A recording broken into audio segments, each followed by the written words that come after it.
ಕಾಂಗ್ರೆಸ್ ಮುಖಂಡ ರಾಹುಲ್ ಗಾಂಧಿ ವಿರುದ್ಧ ಅವಹೇಳನಕಾರಿ ಪೋಸ್ಟ್ ಹಾಕಿ ವಿಕೃತಿ ಮೆರೆದ ಬಿಜೆಪಿ ವಿರುದ್ಧ ಮಂಗಳೂರಿನಲ್ಲಿ ದಕ್ಷಿಣ ಕನ್ನಡ ಜಿಲ್ಲಾ ಕಾಂಗ್ರೆಸ್ ಪ್ರತಿಭಟನೆ ನಡೆಸಿತು. ನಗರದ ಲಾಲ್ಬಾಗ್ನಲ್ಲಿರುವ ಗಾಂಧಿ ಪ್ರತಿಮೆ ಬಳಿ ಪ್ರತಿಭಟನೆ ನಡೆಸಿದ ಕಾಂಗ್ರೆಸ್ ಬಿಜೆಪಿಯ ವಿರುದ್ಧ ಕಿಡಿಕಾರಿತು. ಪ್ರತಿಭಟನೆಯಲ್ಲಿ ಪಾಲ್ಗೊಂಡು ಮಾತನಾಡಿದ ಮಾಜಿ ಸಚಿವ ರಮನಾಥ ರೈ, ರಾಹುಲ್ ಗಾಂಧಿ ಓರ್ವ ಮುಗ್ಧ ಮನಸ್ಸಿನ ದೇಶದ ನಾಯಕ. ಆದರೆ ಬಿಜೆಪಿ ರಾಹುಲ್ ಗಾಂಧಿಯನ್ನ ಕಳೆದ ಅನೇಕ ವರ್ಷಗಳಿಂದ ಟೀಕೆ ಅಪಹಾಸ್ಯ ಮಾಡುತ್ತಾ ಬಂದಿದೆ. ಸಂಸತ್ತಿನಿಂದ ಕೂಡ ಅವರನ್ನು ಹೊರಹಾಕುವ ಮೂಲಕ ಅವಮಾನಿಸಿದೆ. ಇದು ಖಂಡನಾರ್ಹವಾಗಿದ್ದು ದೇಶದ ಜನ ಇದನ್ನು ಗಮನಿಸುತ್ತಿದ್ದಾರೆ.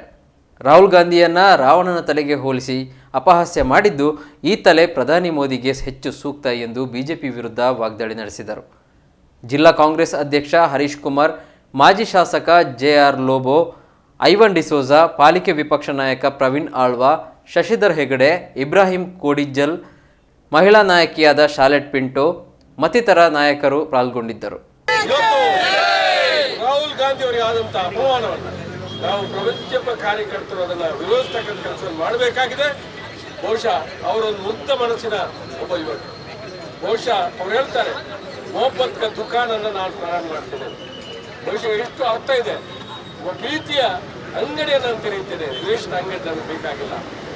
ನಾವು ಬಯಸ್ತಕ್ಕಂಥದ್ದು, ಬಹುಶಃ ದ್ವೇಷ ಮಾಡ್ತಕ್ಕಂಥವ್ರನ್ನ ಜನ ವಿರೋಧ ಮಾಡಬೇಕಾಗಿದೆ.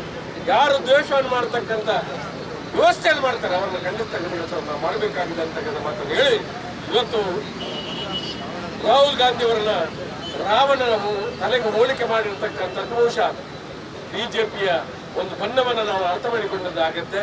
ಬಹುಶಃ ಈ ಸಂದರ್ಭದಲ್ಲಿ ಆ ತಲೆ ಬಹುಶಃ ಬೇಕಾಗಿರ್ತಕ್ಕಂಥದ್ದನ್ನು ಏನು ಪೋಸ್ಟ್ ಮಾಡುವಂಥದ್ದು ಅವನು ವಿಚಾರ ಏನಿದೆ ಅದು ಯಾರಿಗೆ ಸೂಕ್ತ ಆಗುತ್ತೆ ಅಂತೇಳಿ ದೇಶದ ಪ್ರಧಾನಮಂತ್ರಿಯಾದ ನರೇಂದ್ರ ಮೋದಿ ಅವರಿಗೆ ಅದು ಸೂಕ್ತ ಆಗ್ತದೆ ಅನ್ನುವಂಥ ಮಾತನ್ನು ಹೇಳ್ತಾ ಒತ್ತಾಯ ಮಾಡ್ತೇನೆ.